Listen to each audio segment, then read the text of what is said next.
the Nigerian Export Promotion Council is a federal government agency and set up, among so many other things, to do the following: promote development and diversification of Nigerian export trade, assist in promoting the development of export-oriented industries, play a leading role in the creation of export incentives to support the sector. Incentives are very necessary because there is need for you to be able to compete with other producers from other nations. And in a situation where you have deficiencies in the system that can increase your cost of production, if there is no incentive, you will not be able to compete with somebody from Ghana or Cote d'Ivoire or other parts of the West African countries producing the same product, bringing it to the same market with you. So the essence of incentive is to give us some stipends that will enable us to compete favorably with other countries. Yes, go on. Just our vision and mission. Next, what is export trade? Export trade is simply the exchange of goods and services, or a combination of both, between two businessmen in different countries. That's just by way of definition. Yes, go on. Who is an exporter? An exporter is one that is engaged in trades of goods and services with buyers in a foreign market. There are three levels of exporter. You can be an export agent. That means you don't even have any product, but you have access to the market and you know the producers. So you bring them together and collect your own commission.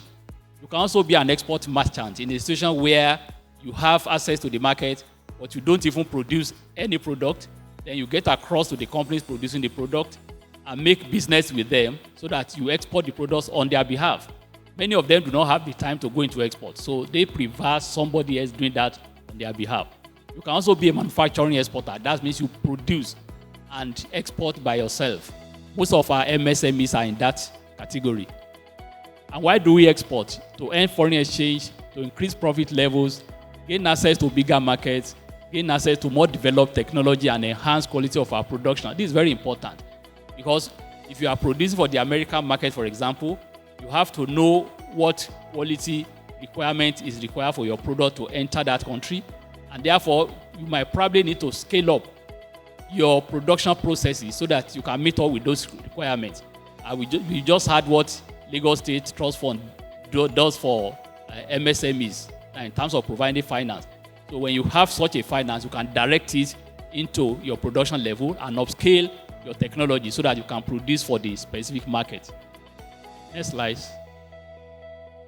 Yes, now if you have made up your mind that yes, I want to be involved in export business, what do you do? What is the first step? The first step is to register with Nigerian Export Promotion Council as an exporter. Without that registration, you will not be able to proceed with any of the banking institutions to present yourself as an exporter. So you need to register yourself as an exporter. And what do you need to do that? You must register with CAC, not ordinary business name, but limited liability.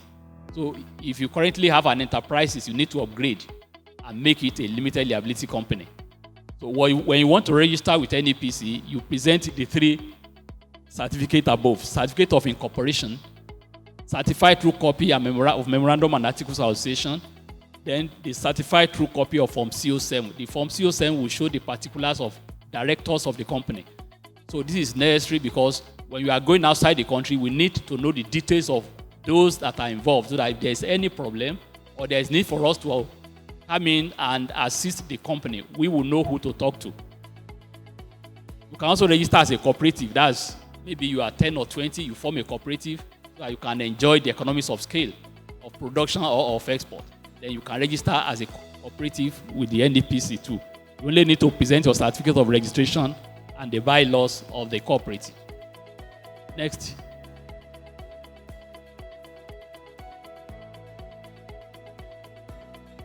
The certificate have no limited lifespan except by default. It must be renewed after the first 2 years and subsequently yearly. Renewal is done online. The same thing with registration. If you go to our website, www.nepc.gov.ng, you'll get the details there. In fact, from your home or from your office, you can log in, put your necessary certificate of incorporation and others, you put them there, and you make necessary payments, and you collect your certificate in your own house, not necessarily coming to our office. Opportunities in non-oil export. Yes, as I said earlier, there is what we call non-oil export data form. You collect it from NEPC and you fill it. After you have done the export, you return it back to NEPC for analysis. It's from there we are able to come out with these details of products that are currently being exported out of the country. This is not just product with potentials. They are currently being exported by companies that we have their names and addresses. And central bank has confirmed that they repatriated the foreign exchange. Well, that's one of the conditions for accessing any of our grants.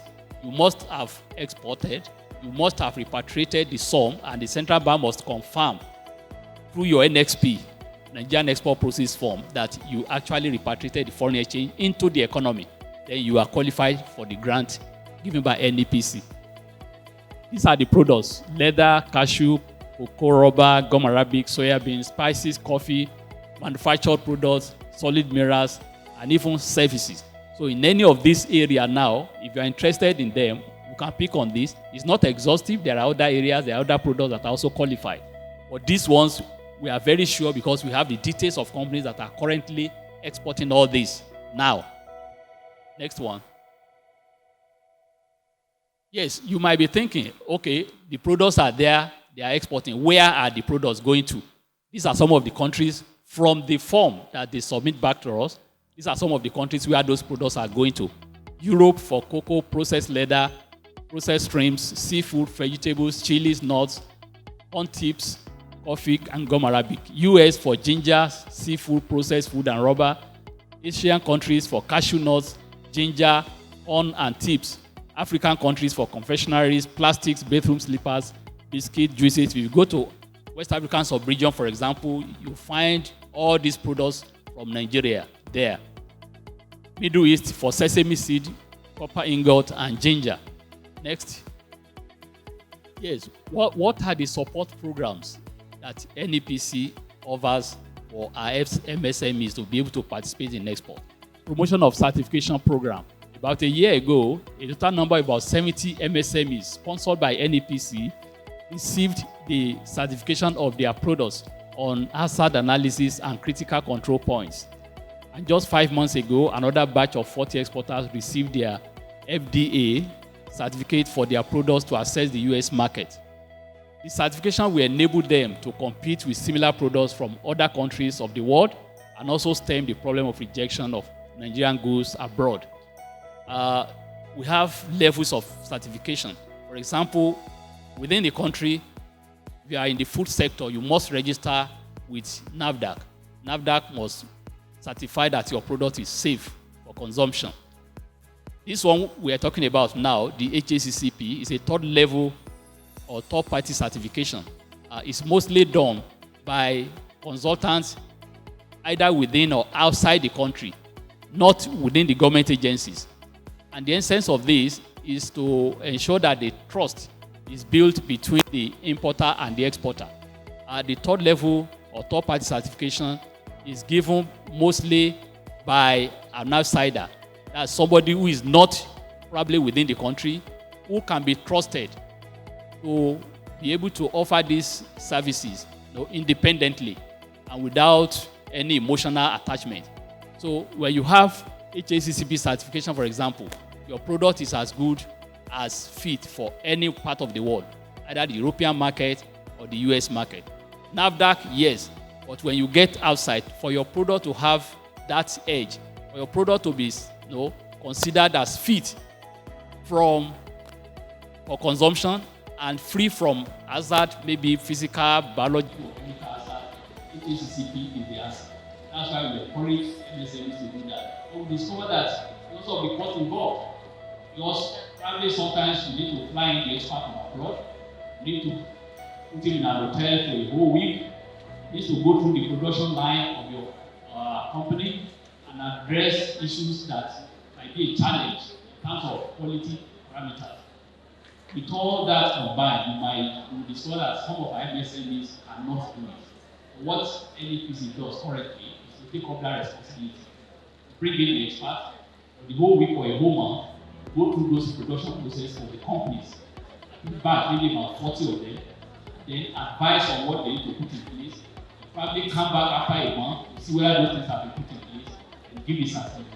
Once certificate is given, you can attach it to your packaging, which shows that you are already complying with international quality standard requirements.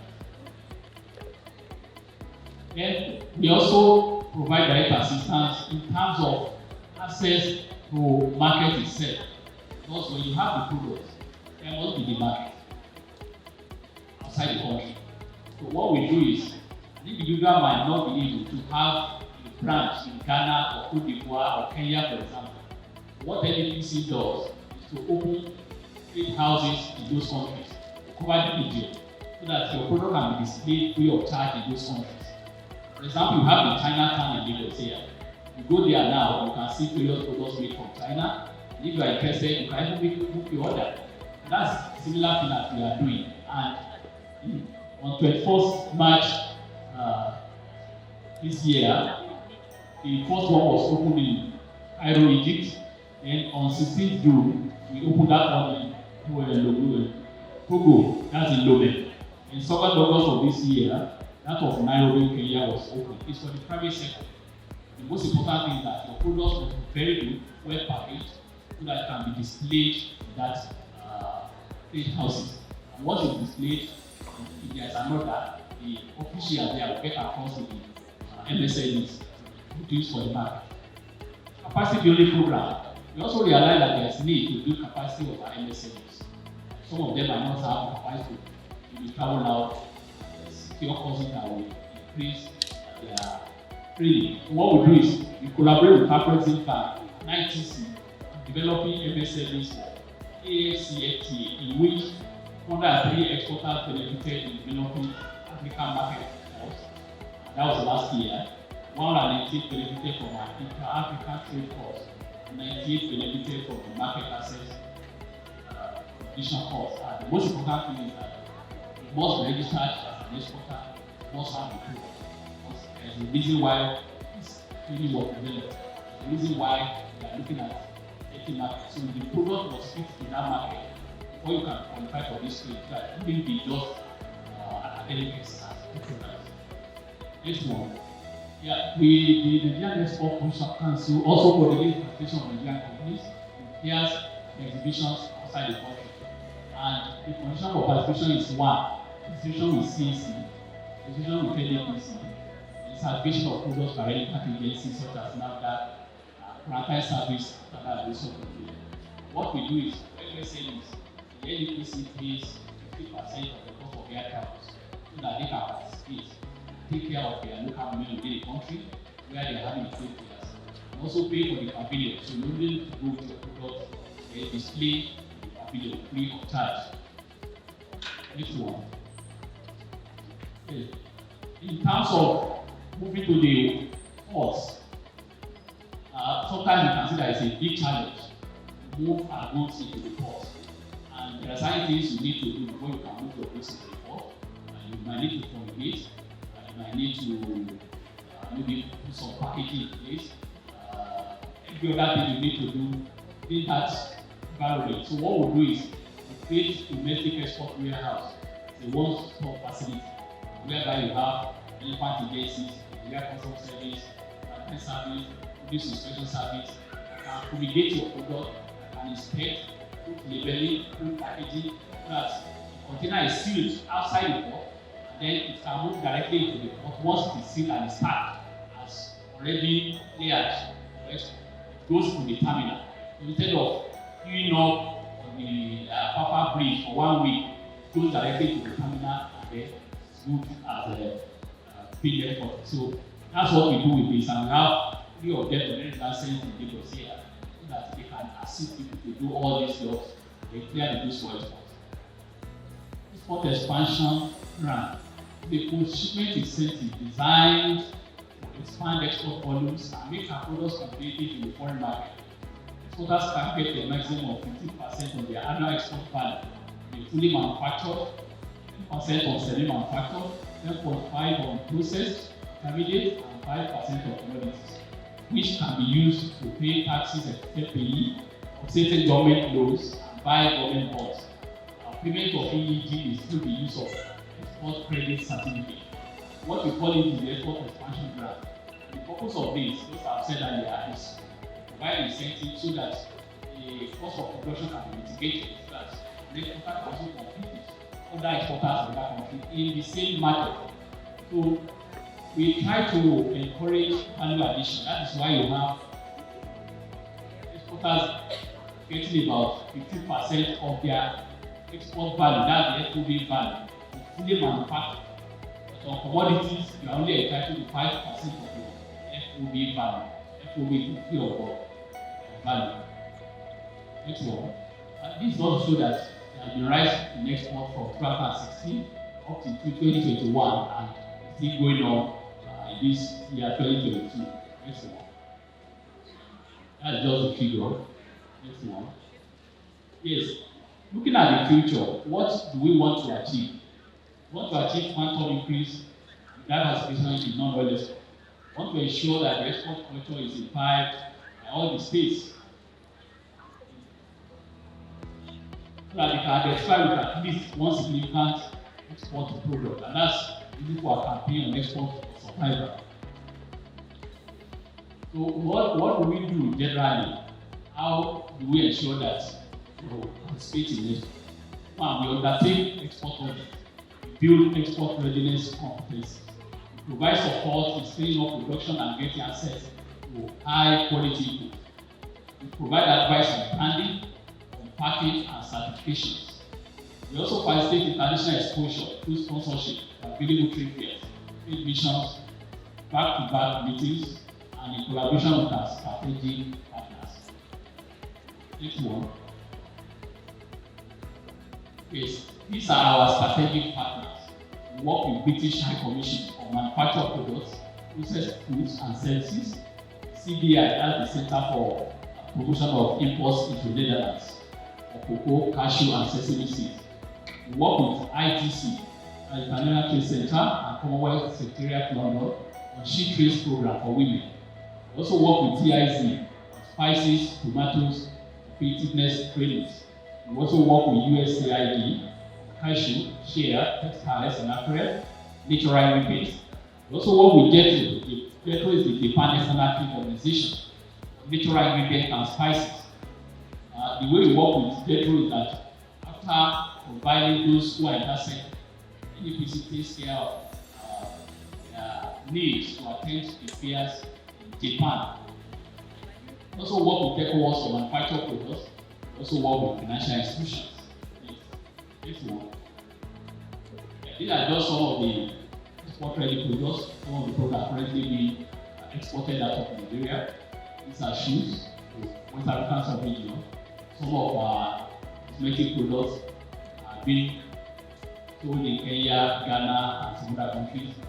Export-ready pineapples from Enugu State here to Israel and some other countries.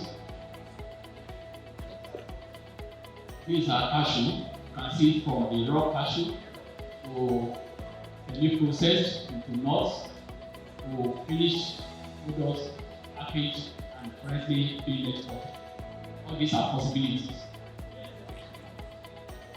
These are the list of products that are banned for export. These, food security purposes, scrap metals, blood or saw wood, less woods are processed into furniture components. Wild animals, artifacts, raw hides and skin, unprocessed rubber. Apart from all these, all other products in Nigeria are exported. More information and further advice, you can contact us on www.nedpc.gov.ng or info@nedpc.gov.ng. Thank you very much.